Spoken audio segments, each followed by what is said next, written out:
Chapter 4. Thinking within the heart.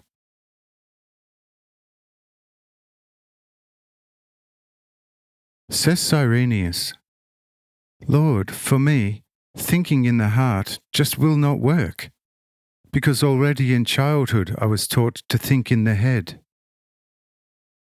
Thinking within the heart seems almost impossible to me. How should one go about thinking in the heart?" Say I. That's actually quite easy and natural. Everything that you feel you can and want to think in your big brain first comes from the heart. For every ever so small thought, first must have a stimulant through which it is called forth as necessary.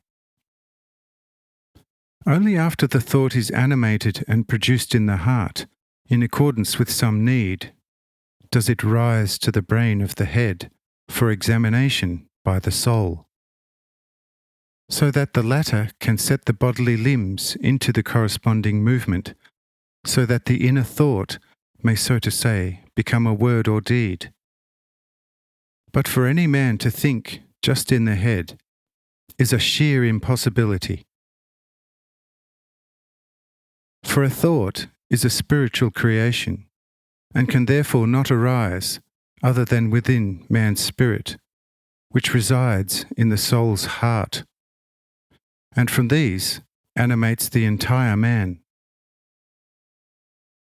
How could any creation develop from any ever so rare matter, since all matter, including man's brain, is nothing but pure matter, and hence can never be a creator, but only a creation? Do you comprehend such now, and perhaps sense it already, that no man is capable of thinking anything in the head?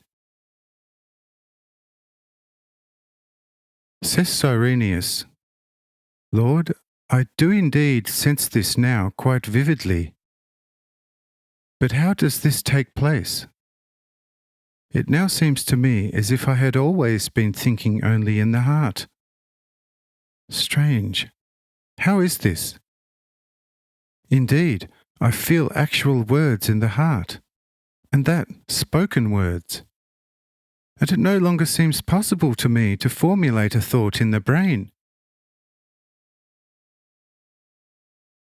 Say I. This is the natural result of the increasing wakefulness of your spirit in the heart, which is the love towards me, and through me to all men.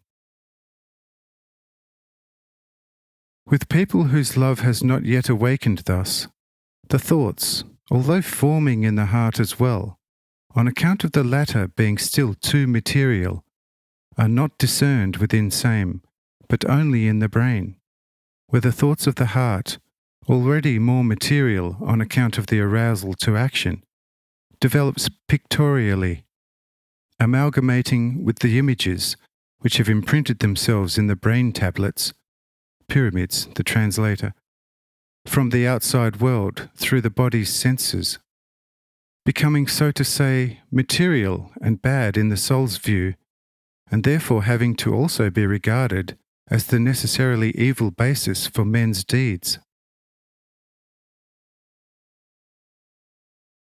Every person, therefore, must be born again in the heart, and there in the spirit, or he cannot enter the kingdom of God.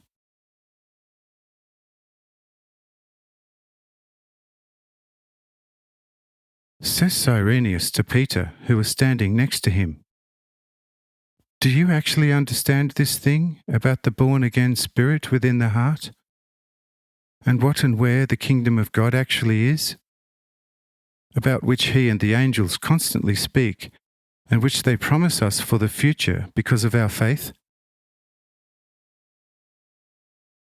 Says Peter, "Of a truth I understand such, and if I did not understand it, I would not stay here, but would be at home attending to the household."